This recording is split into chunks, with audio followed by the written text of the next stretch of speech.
first one, why don't you go ahead and introduce yourself and tell us. I'm looking at you or I'm looking here? You can do both. Either or, yeah. Yeah. Okay.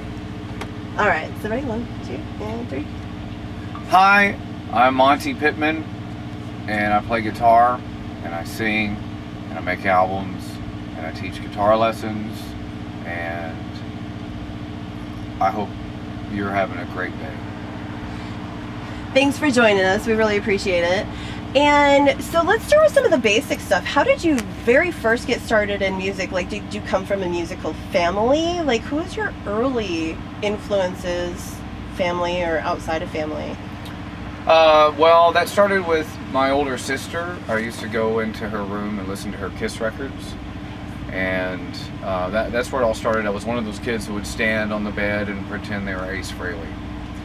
And I was 3. That's probably my earliest photos, when I was 3.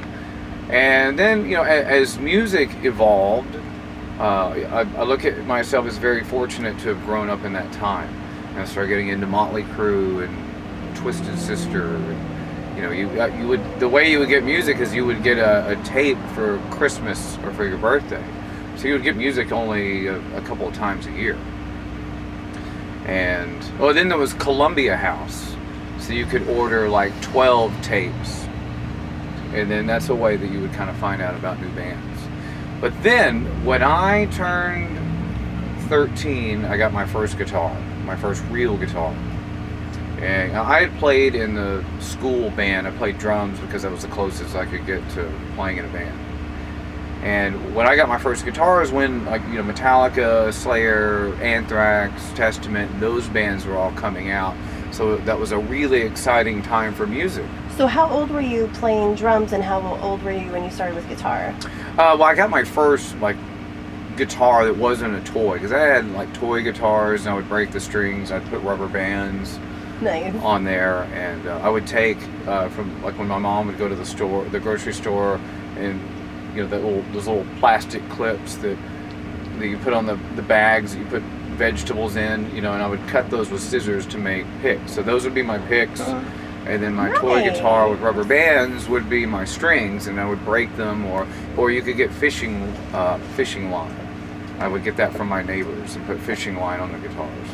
But you would always break those. But that at least kind of gave me an idea, or I kind of when I got my first guitar, I understood what to do, and I wanted to do it so badly that I knew what to do. So I don't remember how old I was when I was playing drums. It was probably 5th grade where that started.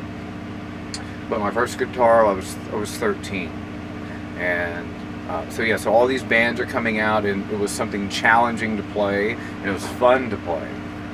So that was an exciting time. And then you had Steve Vai, Joe Satriani. Then you had these Guitar Hero guys. And then that was exciting too. That was another wave of influence. And then when the 90s hit, then you've got, the grunge bands, you've got the death metal bands, all that coming in. And then kind of a new wave of heavy bands. Pantera I grew up outside of Dallas, so Pantera I would always hear about Pantera even before Cowboys from Hell. Now that brings up something I was going to ask about. Wasn't there a time when you played Pantera with Madonna? Yeah. How did that come about? That came from because I teach guitar lessons, and I teach online over Skype and FaceTime. So anybody who wants guitar lessons, you can email me at lessons@montepittman.com or go to my website. And so I'm giving Madonna some lessons, and we're getting ready for this tour that we're doing. And I was giving her some things to play to work on right hand technique, and that led to me showing her the riff to a new level from Pantera. And I showed her in a way where it's called drop D tuning, in case you play guitar, because I realize a lot of people they don't know what I'm talking about. So you just tune one string down to a D, that's the note, and then with one finger you can you put just one finger down on the frets, and that way you can make a chord. So I showed her that song this way, because it's not actually the song, not actually the way the song is played, although it's the same notes. So I showed her that riff, and she just kept playing it. So when we finished the song and the set, you know, when we build a set list, it's like the first song we start working on is the first song in the set list, and it kind of goes in order. We don't skip around. Maybe every once in a while, but so we got to that point in the set list, and she was playing guitar, and then afterwards she just started going, dun, dun, dun, dun, dun, dun, you know, started playing the riff, and then the rest of the band just started playing with her. And the next day that happened, and the next day that happened. We never have anyone there at rehearsals. It's a closed rehearsal, of course. But then when we got to that part of the set, the tour manager would show up with some papers, and the runner would come in and just put some waters in the refrigerator. And then after a few days, it's like at that point, all these people just showed up because they were like, hey, did you hear what she was doing? And so they would come and just see that, like, wow, I can't believe I'm watching Madonna play a Pantera. And I mean, that's not something I even really think about. A lot of the things with her is you look back on her, somebody brings it up, and then you just kind of go, whoa, what happened? I saw the video of that. It was amazing. Yeah. And I remember, I mean, I definitely have a respect for Madonna because she and I both being from Michigan, and specifically the Bay City area. Yeah, there you go, of course, yeah. She's your hometown hero, exactly. Like Pantera were for me. But seeing her live, compared to the thousands of bands that I've seen live, she is more like watching a Cirque du Soleil performance with very choreographed motions that's literally all over. That's awesome and amazing. But from a playing standpoint, compared to playing with like Prong, how is that different for you? Well, I mean, they're both a form of dance music. You know, I've always looked at Prong as like heavy dance music, and they both kind of came from the same place, you know, from New York. You know, I'm pretty sure that her first band that she had, I think they played at CBGB's, and then, you know, Prong started from CBGB's. Oh yeah. And Tommy was the sound man, and either, you know, Ted. I got to find the story out exactly because I never think to ask, but like Mike ran the door and Ted booked the bands, or it was the other way around, and that's how they started. So they kind of started around the same kind of place. And what I would do is I would go as soon as a Madonna tour was done, I would go to Prong, and that's how the 2000s were for me until it got. I know when I first met you and I was interviewing Tommy, he's like telling me, he's like, oh yeah, he plays for Madonna. I didn't believe him at first. I thought he was joking.